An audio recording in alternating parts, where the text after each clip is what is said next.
All right. Peace and greetings, YouTubers. Whoopi, can we not?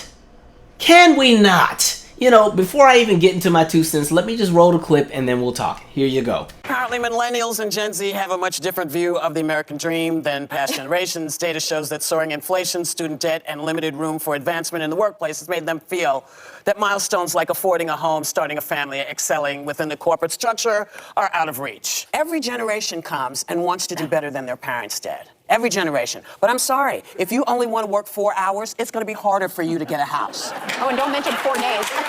No, but...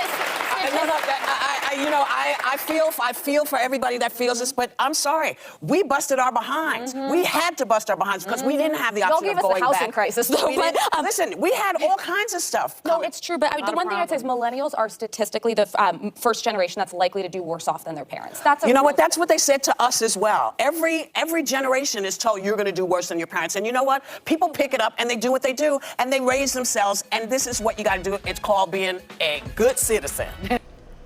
You know what's funny?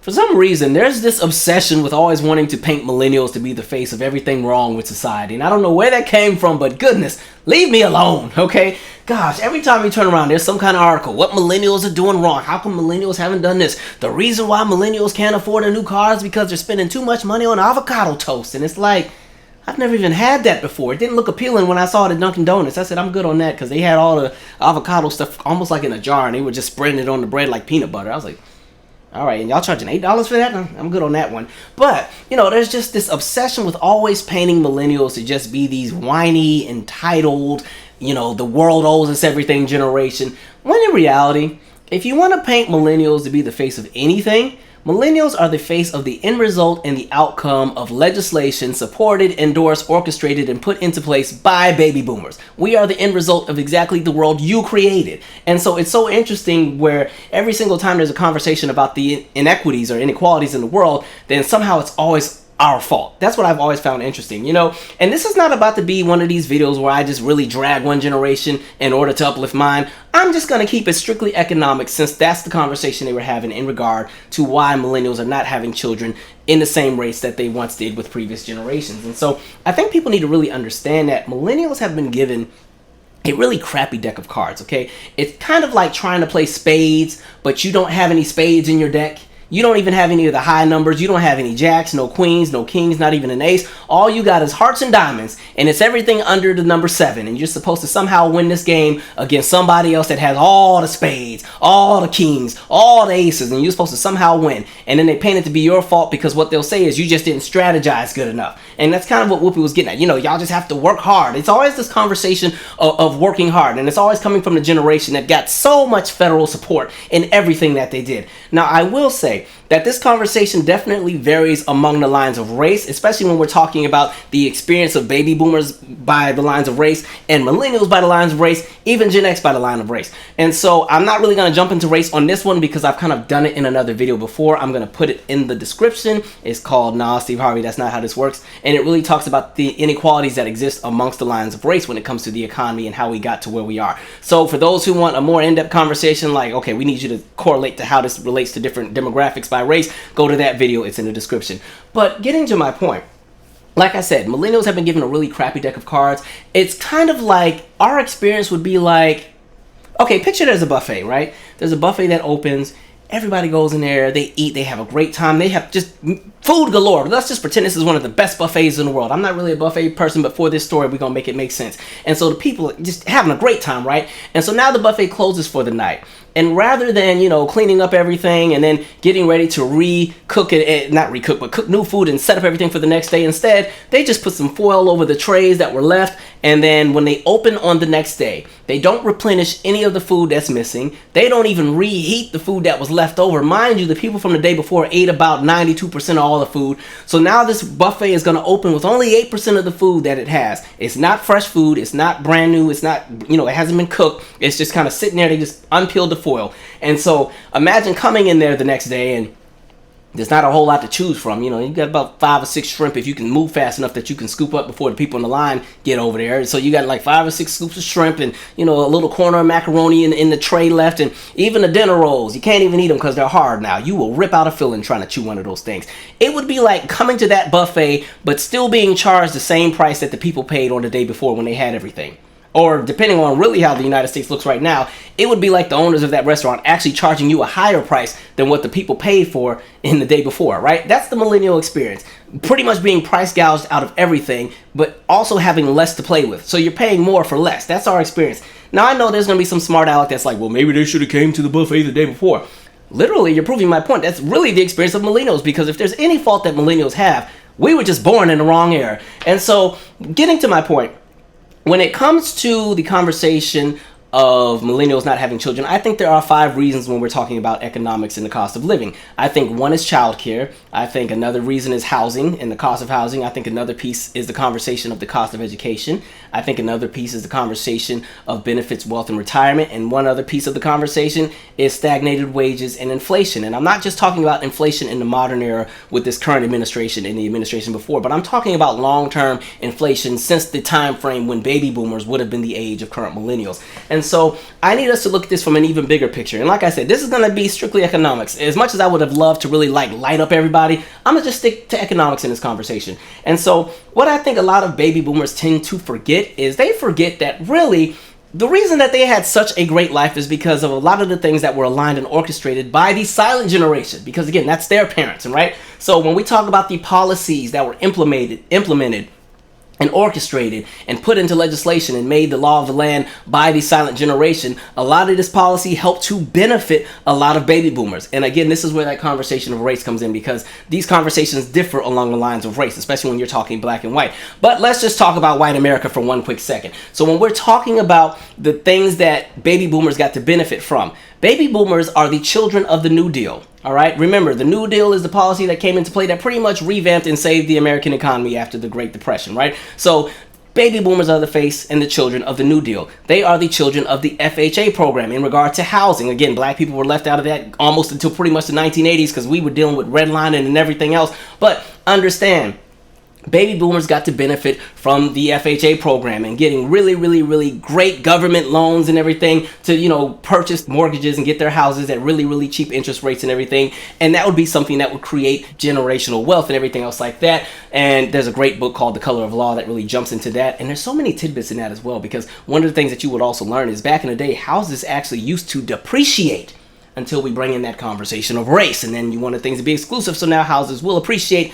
Another conversation unrelated to this one. All right, baby boomers are the children of the GI Bill. Again, something that, hey, black baby boomers were left out of. All right, they are the face of the GI Bill. This meant, support in regard to education and everything else like that. Baby boomers are the children of successful labor unions, right? Baby boomers are the children of a world where there was no global competition for the United States, because all of the global competition for the United States had been blown up after World War II. So it was kind of like a free-for-all. We have a head start to do everything, and everybody just has to watch how great we are, and then we're actually going to influence the rest of the world in regard to our advances in technology and everything else that we have in infrastructure and so on and so forth, right? Baby boomers are the children of what you would call the first generation of a socially orchestrated middle class by the federal government. So when we're talking about that first middle class that was laid out due to a lot of the programs that were implemented and a lot of the things that would support the silent generation as they were working, baby boomers became the children of that. So they are that first generation of a middle class. In that video that I talked about, that I referenced, I go into a whole lot of detail of how our middle class was orchestrated and created. Go back to that link, right? Okay.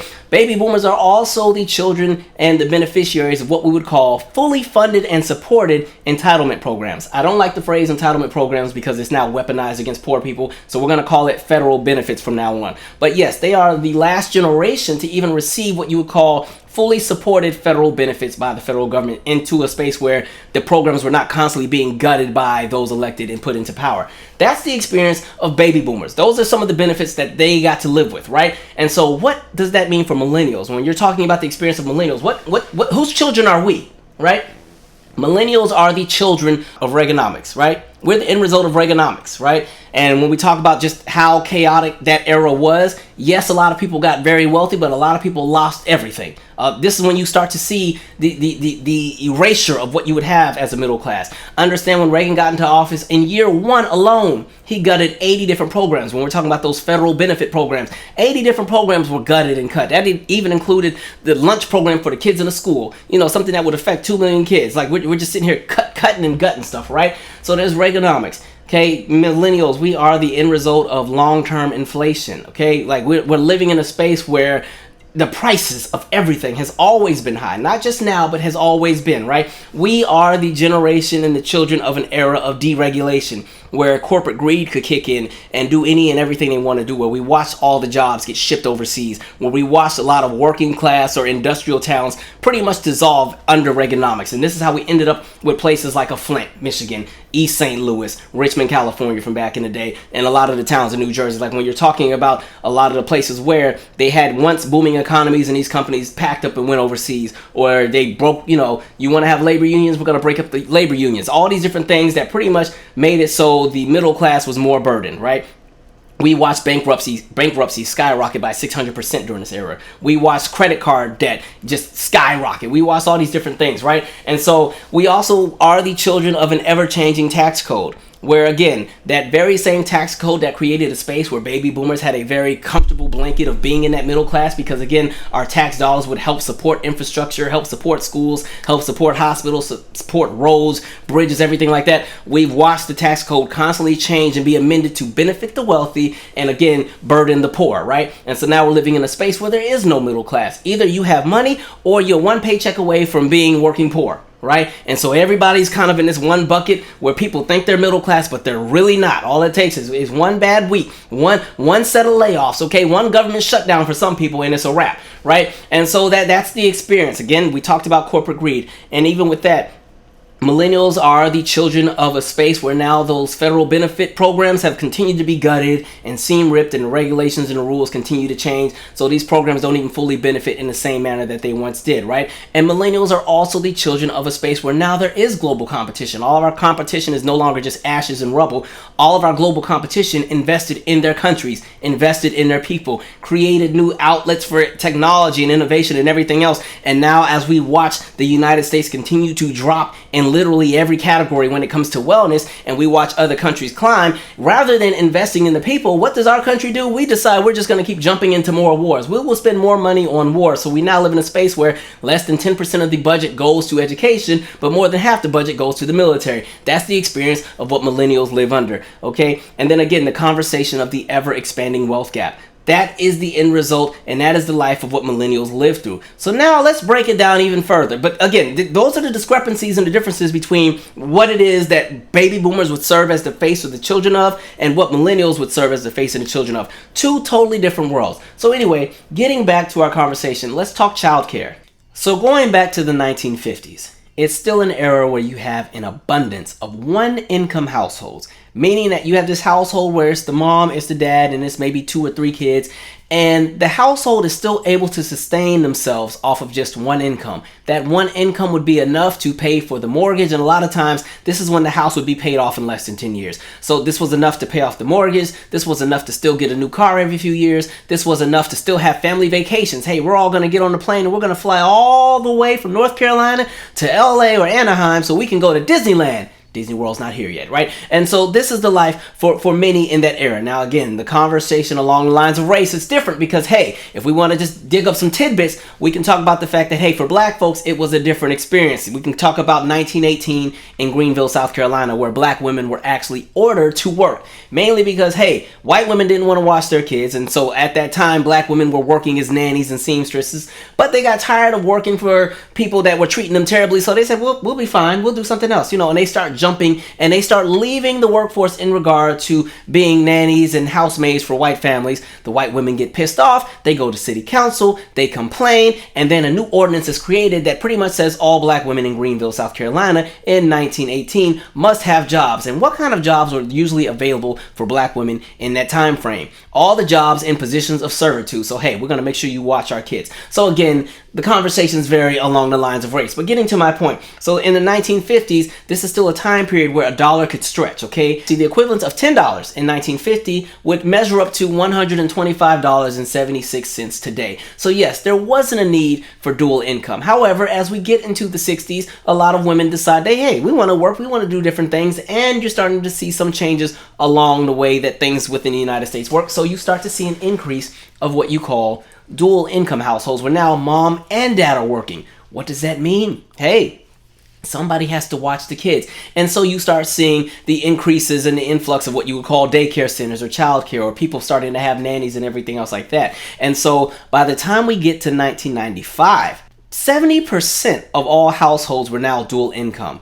And also by 1995, that same $10 that was worth $125.76 back in 1950, that same $10 is now only worth $19.83, right? So you're watching again that conversation of inflation, because hey, this is now after the era of Reaganomics. You're seeing things start to shift, right? And so when we're talking about childcare, as the need increased, we constantly saw the need for childcare in regard to prices continue to skyrocket. And so since the year 2000, childcare has increased 115%, right? Now understand that exceeds the 74% overall growth in inflation, right? So you're seeing the cost of childcare actually skyrocket higher than the pace of inflation. And so in modern times, and I'm just talking about childcare, the average cost in 2021 for childcare annually is upwards of $10,600 per child. Right? So imagine if you have 2 or 3 children. Yes, some daycares have programs where you get a child that's discounted, but again, $10,600, that's college tuition money, right? That's some big money.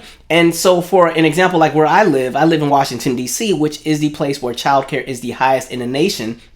The average cost of daycare in Washington, D.C. right now is $419 a week. Okay, that's the equivalent of $1,676 a month.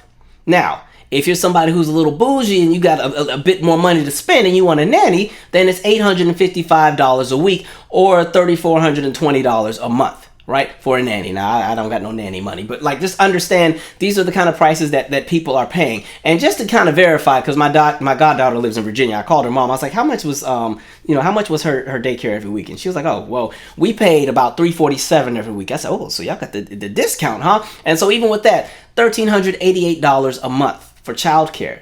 Now that might not sound like a whole lot of money to some folks, but again, mortgage and rent has not even been paid yet. That's just childcare, right? The child still has to eat. You still got to buy clothes. You still got to pay the mortgage. You still got to pay the car note. You still got to pay the insurance on the car. You got to pay your renter's insurance or your homeowner's insurance. Depending on where you live, you got to pay your flood insurance. You got to buy groceries. You got to pay for all the health care. They're still going to take the Social Security bits out of your paycheck. You got to pay for dental. You got to pay for eye care. You got to pay for all of this different stuff. And so again, that's just the child care. And so when we're talking about the increase in child care since 1990 as far as the cost of childcare has increased by 246.9% since 1990. 246.9% since 1990. And when you're talking about the consumer price index, let's say daycare was $100 in 1990. Today, it would be $346 in 2023 based on the consumer price index. So again, childcare.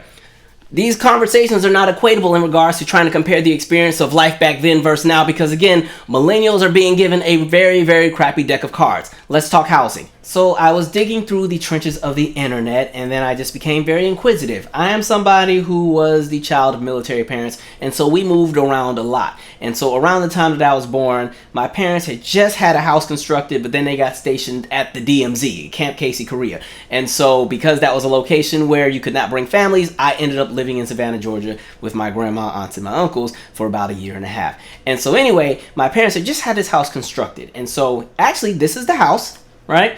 And so this is the house that we ended up living in on and off from about, I want to say 1991-ish to about 1995. The time in between, as my parents had went to Camp Casey, they rented the house out and another tenant was in there. And so once the tenant's term was up, then we moved in. But anyway, when my parents got this house constructed, right? And at the time, my dad would have been about 33 and my mom would have been about 28. They got this house for $87,000, newly constructed in 1989. I just happened to start digging through the internet and kind of seeing what the price of that same house would be today. And this house is now appraised at $433,600. Now, mind you, this is in a small town called Spanaway, Washington, kind of like a suburb of Tacoma, Washington. So Spanaway is about 15, 20 minutes from Tacoma driving, 45 to 50 minutes from Seattle driving. And so, again, the cost of this house right now is about $433,000 as of November 9th, 2023, which is perfectly aligned with this argument because, again, the average cost of a house in 2023 right now is $430,000. And so to put some more numbers into this conversation, and the reason I'm spending time on housing is, again, trying to raise a child and pay for childcare and housing is a burden for a lot of people because everything is so expensive. And so if you were a baby boomer who happened to turn 30 around 1985, the average cost of a house would have been $82,800. Now, for the average millennial that would have turned 30 in 2019, the average cost of a house was $313,000. Now, I just told you in 2023 that cost is now $430,000. Look at how fast everything is outpacing everything in regard to inflation. And again, when we get to the conversation of wages, it opens up a different conversation. And so the cost of homes has eclipsed the inflation rate by 150% since 1970. And so if home ownership, as far as the cost, would have grown at the same rate of inflation since 1970, the average cost of a house in the United States would only be $177,000, as opposed to the $408,000 that it would have costed in 2021, or the $430,000 that it now costs in 2023. So this is just a picture of the conversation that we're talking about. The price of homes has skyrocketed by 1,608% since 1970. The inflation rate since 1970 is 644%. So the cost of housing is outpacing the cost of inflation. Okay, so again, in 2021 alone, the cost of housing jumped by 20% while inflation was at a rate of 7.5%. And so when we're talking about why does this matter, it's because income growth has not really changed, all right? So if we're talking since 1979, incomes have only grown by 17.5%, right? And the challenge with that is productivity has grown by 61.8%. So people in modern times are working harder for less, Whoopi. Okay, because the main thing she told us, we need to work harder. We're not working hard enough. And here's the example right here. Again, working super hard and you're working for literally nothing, right? The cost of housing has outpaced inflation, which was already off the Richter to begin with. And so here we are. And then it gets even deeper, because then what happens as we come into the early 2000s? You start to see the increase of predatory lending. How do we get there? Well, one, you're starting to see the government share and the GSE share of the housing market decline, as you're now starting to see the private label securitization market increase. Those are the private companies. That's Countrywide and all those different companies that are now, managing the mortgages. Because again, when we're talking about the government share, that would have been the FHA programs that, again, we talked about baby boomers benefiting from back in the day and people from the silent generation benefiting from back in the day, right? And so as we come into the 2000s, now we have predatory lending, where you have these private companies that are now also deregulated, because, hey, going back to Reaganomics, that's when we started deregulating everything and people could just do whatever they want, all in the name of business and capitalism, right? Now you have all these companies going and finding people who have been wanting to get homes. Now this is where Gen X falls into the conversation. You have a lot of people in Generation X who are trying to get homes. They want homes, and boom, here come all these private companies saying, yeah, we can help you get a home. Come on and sign up with us. And so they have these horrible loan programs, horrible interest rates, but they give people the false hope of being able to own a home. And so there are tons of people who end up getting into mortgages with these predatory lending companies. And then you also have the increase of subprime loans, right? Where these are just the absolute worst of the worst in regard to the kind of loans you can get in regard to getting a house, right? So when we get to a place like Countrywide overcharged over 200,000 black and brown borrowers in regard to mortgages. And so there was just a bunch of nonsense going on. And so you have all this predatory lending and the subprime loans, and you already have the housing bubble, right? Everything is about to fall apart anyway. We're just coming out of the dot-com boom, and then here comes the next round of nonsense. So what happens? We end up having 3.8 million foreclosures between 2007 and 2010. Now, why does that matter? Who was coming out of college around that time?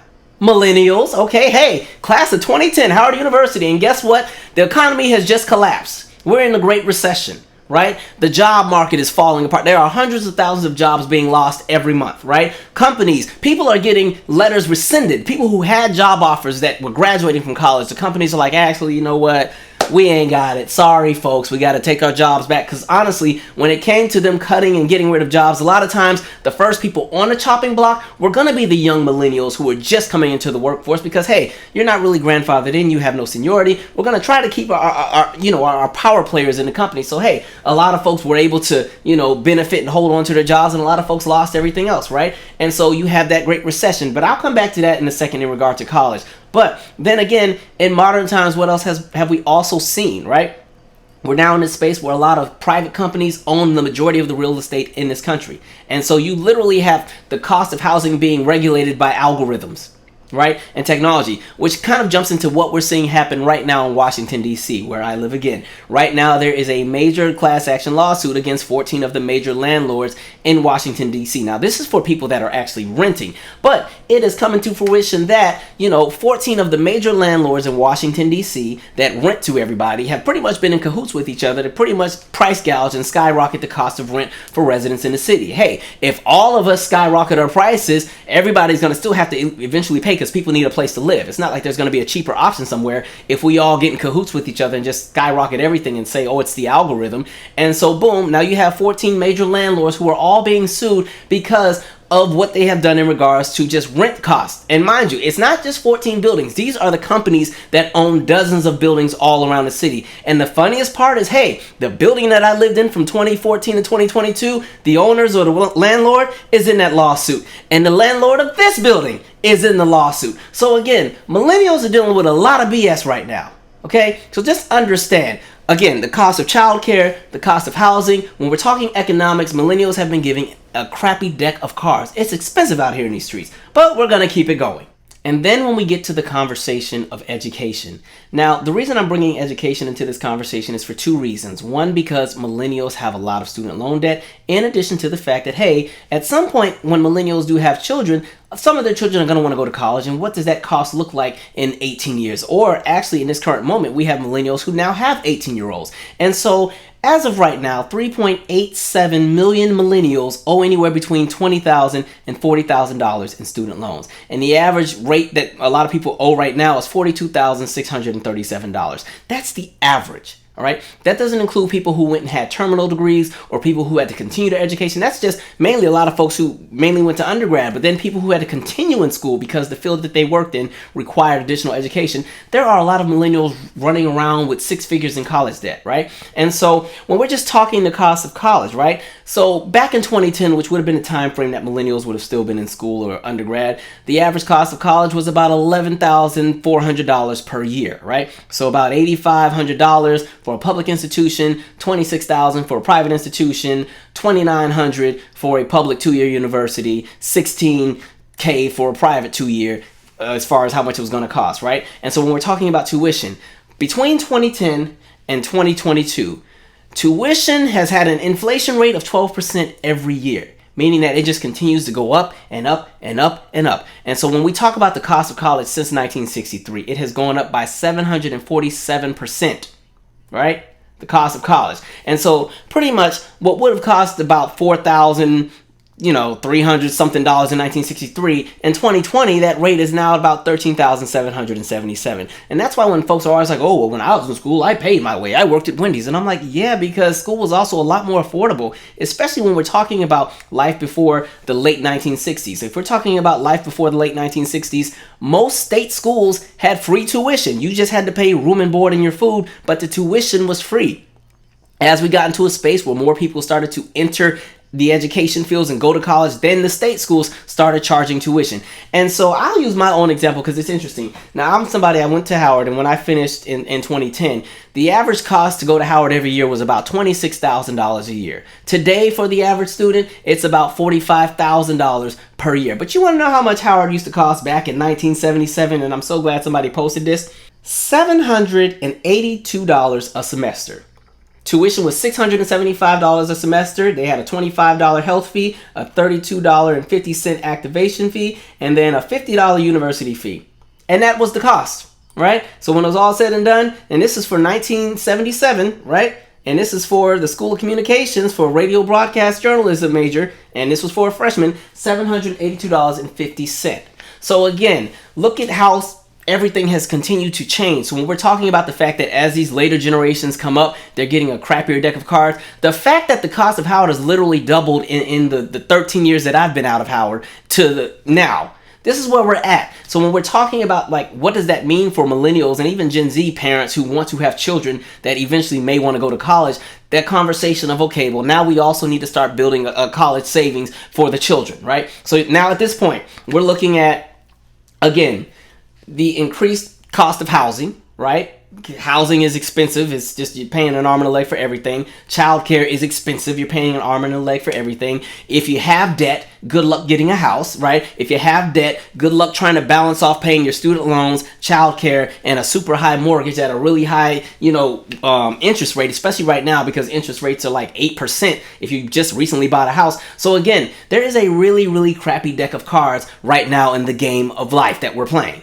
So for me, again, it's triggering when I hear people constantly saying, oh, you're just not working hard enough or this, that, and the third. Just understand, this is a demographic that's living in an era where productivity, again, is up by 61.8%. This is the most productive society's ever been in this country, but the wages don't align. And because of that, people don't have those safety nets. They don't have those safety blankets. There are a lot of millennials who have no savings at all because one, they're house poor.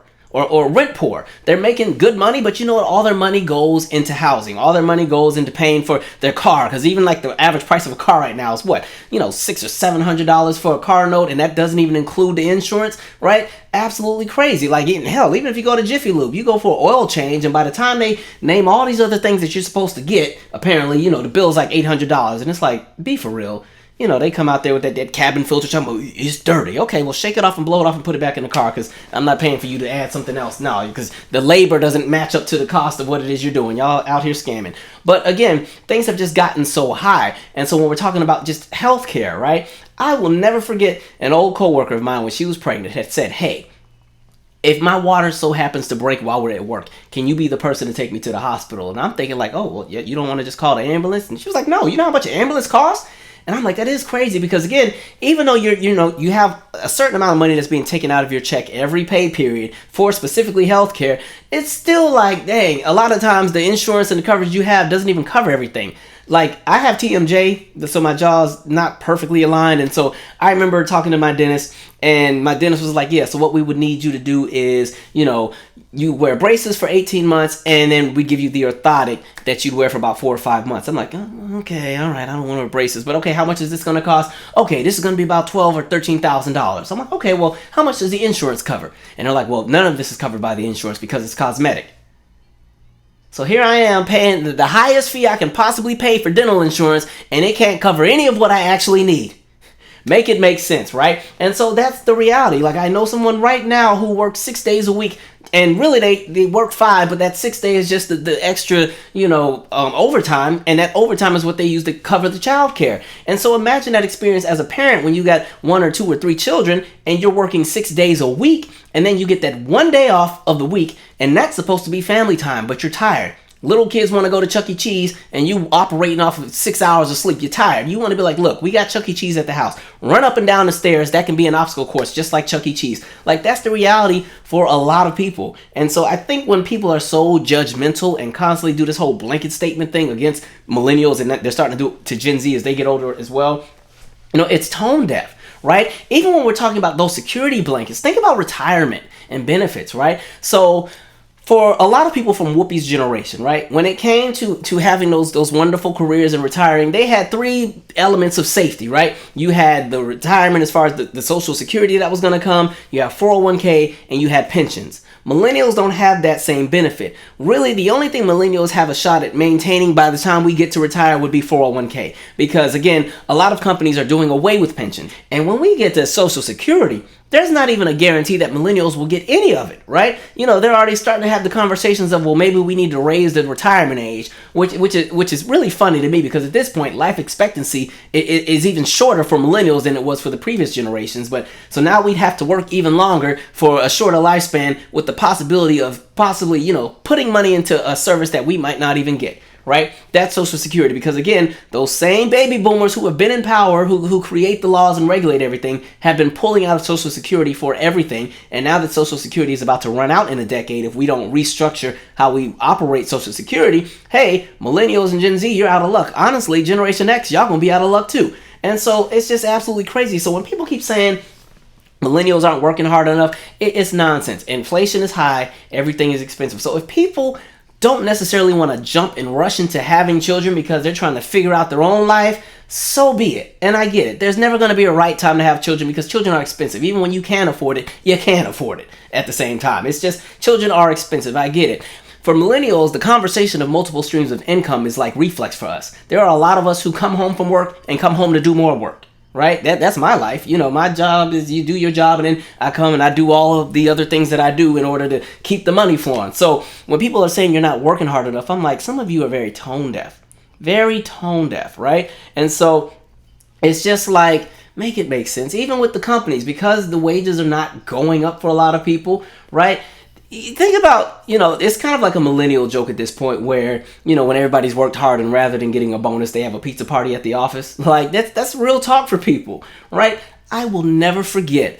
I was in a training at my old job. They had somebody actually fly in, it's one of the big head folks at the company. And they gave us this scenario. And the scenario was, you have done all the things that you were supposed to do. You have planned this vacation that you're getting ready to go on. And then the night before you go on this vacation, your boss calls and says, man, we're in a lot of trouble. This, that, and the third happened. I need you to stay and help me do this because there were some things that I didn't do. And you're the only person who knows how to do it. And we need to save the company. And so the guy had asked everybody, well, how would you respond? And my response was, well, listen, I'm on vacation. Y'all better figure it out with somebody else. And there was like one or two other people that had my same opinion.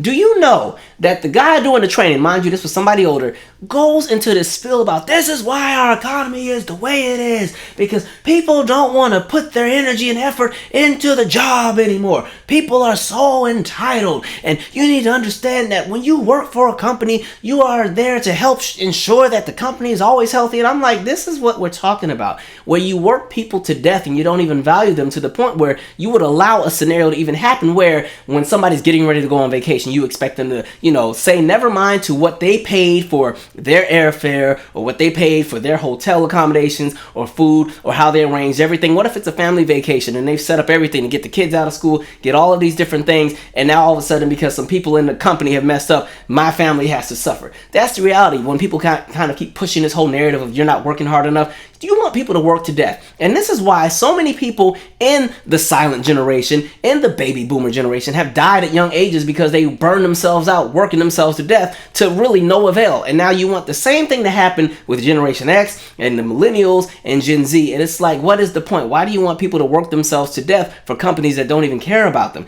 And so getting to the main point, at the end of the day, when people are ready to have children, they will have them. If they don't, so be it. What's the problem? I think the real issue is there's a fear that as less children are being produced in this country, you're going to see it affect the GDP. You're going to see it affect the United States placement in the world when it comes to global economies. But that's a different conversation. And as far as all the smoke with people talking again about the 4-day work weeks or people having the luxury to work from home, again, that big conversation of productivity is up. People have found smarter ways to work. And really, the only reason there's so much smoke for people who work at home is because it's a conversation of real estate. A lot of companies are losing money because they can't justify the real estate that they're paying for with the office space that they have because people aren't in the offices anymore. And does that play a role to what happens in the areas surrounding the offices as far as the businesses and the restaurants? Yes. But is that a conversation of people not working hard? No, that just means there needs to be a new approach in regards to how we're going to restructure things because, hey, you've given people the option and the opportunity to work from home. People have showed you that they're able to do it. Now folks are mad because super wealthy people are losing money, and now you have the White House and everybody else trying to force everybody back into the office, when again, that's even a conversation. Think of the people who have been able to have a space where they didn't have to pay as much in childcare because somebody was now home. And now you have companies that are giving people 2 and 3 week notices saying you have to get back to work. And now people are scrambling trying to figure out, okay, well now how do we pay for our childcare? Because you know what? Maybe that difference that we didn't have to pay in childcare was something that we were able to use to build our savings or to pay off our student loans. So again, it's all a crappy deck of cards. It's all a mess. Whoopi, next time don't be so closed-minded to these conversations because this is people's lives. And at the end of the day, you're rich and wealthy. You can't relate to these conversations anymore. Nobody at that panel can relate to those conversations anymore. So at the end of the day, when you're in a space where you are so wealthy to the point where you get to work 4 days a week, because Whoopi's only on the show 4 days a week, 4 days a week for an hour, I'll give you 3 hours, 2 hours for hair and makeup. You get to work 3 hours, 4 days a week. You really can't talk about what other people are doing in regard to why they can't afford a home. Because again, inflation, cost of living, housing, debt, education, everything is just expensive. It's the world that has been created for us by your generation. Anyway, share your 2 cents. I'm out. Subscribe.